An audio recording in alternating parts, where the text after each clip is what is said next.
2 days after winning Olympic gold, Alysa Liu stepped onto the gala ice in a dark blue, bedazzled dress and a matching choker. The music started. It was not classical. It was not elegant. It was Pink Pantheress and Zara Larsson, and the entire arena completely lost their minds. She was the final performer of the entire gala. She chose that music herself, without asking her coaches or her choreographers or her sponsors. She choreographed movements that every commentator described as flirty and fun, and she turned the most prestigious celebration in the history of Olympic figure skating into a Gen Z concert on ice. Before the performance, NBC had aired footage of Pink Pantheress sending Alysa a personal video message saying she was so inspiring, that when she was younger she was obsessed with figure skaters, and that Alysa was literally living her dream. And after the performance, Pink Pantheress posted on Instagram calling her "my good sis," while Zara Larsson posted a video of herself watching it with friends. The performance generated millions of views across every social media platform within hours, which means Alysa Liu did something that no figure skater in the history of the Olympic Games had ever managed to do before, which is make a gala performance genuinely go viral among people who had never watched competitive figure skating in their lives. 2 days before that gala, on February 19th, Alysa stepped onto the Olympic ice for the women's free skate in a shimmering gold dress with her hair dyed in gold and brown bands and a lip piercing that announced before a single note played that the person standing at center ice had decided exactly who she wanted to be and was not asking for anyone's approval. The music started.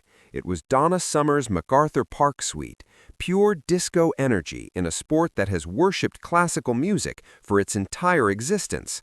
She landed 7 triple jumps and flowed through 4 minutes of what her coach Philip Dubrow later described as pure joy. And her score of 226.79 ended a 24-year American gold drought that had haunted the Federation since Sarah Hughes in Salt Lake City in 2002.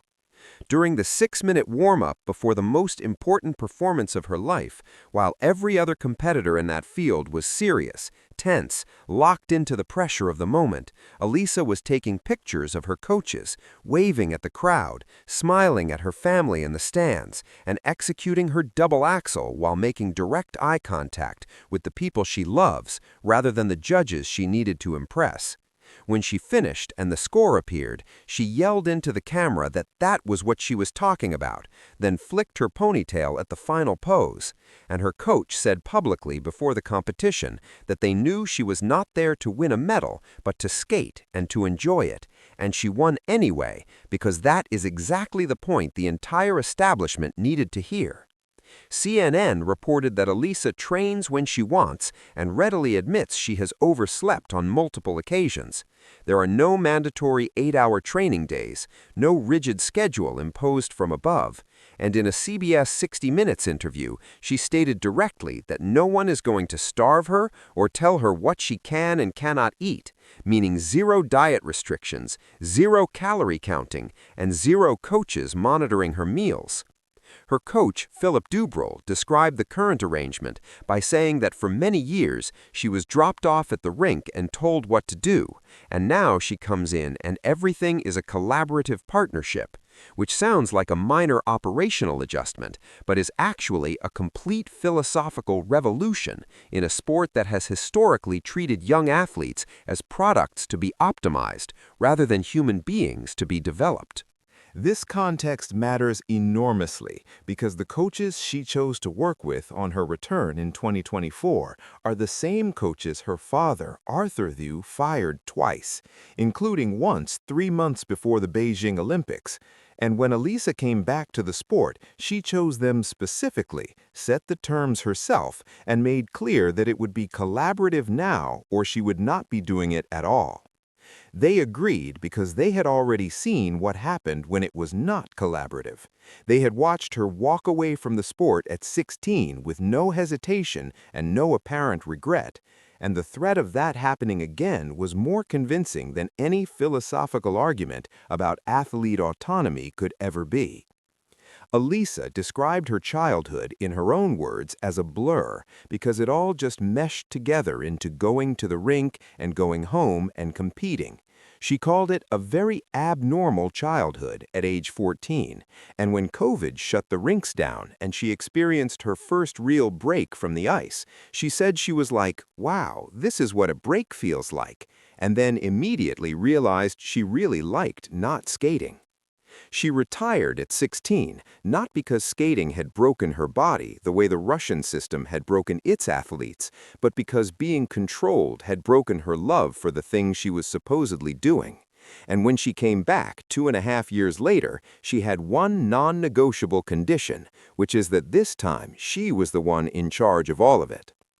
Three-time Olympic gymnastics champion Ali Raisman observed after watching what Alysa accomplished in Milan that there is so much magic when you actually listen to an athlete about what feels right for them and empower them to continue making those decisions.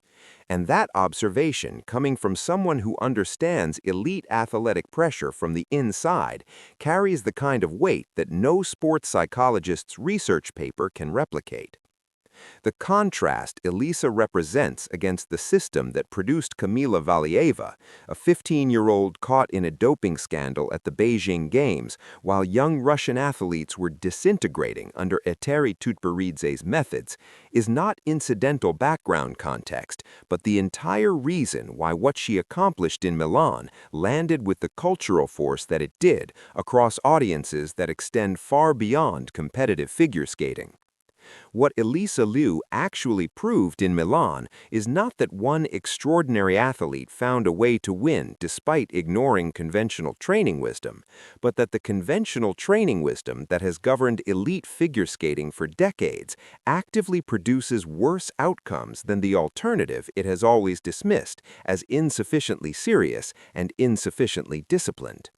She trained when she felt like it, overslept sometimes, ate whatever she wanted, picked her own music, designed her own costumes, collaborated with her coaches instead of obeying them, skated to disco at the Olympics and pop at the gala, shouted into cameras and flicked her ponytail, and walked away from Milan with the gold medal and the most viral moment of the entire Winter Games simultaneously. Every young skater watching those games saw something that the previous generation of elite athletes never had the opportunity to see, which is a person win Olympic gold without sacrificing her childhood, her friendships, her food, her body, her creative autonomy, or her fundamental sense of who she is to the machine that demands all of those things as the price of entry into championship competition. She goes to the World Championships in Prague in March to defend her title. She proved in Milan that joy is a genuine and measurable competitive advantage over fear-based, pressure-driven systems, and the figure skating establishment that spent decades insisting strict control was the only path to gold now has to explain itself to an entire generation of young athletes who watched Alysa Liu win by doing it her way.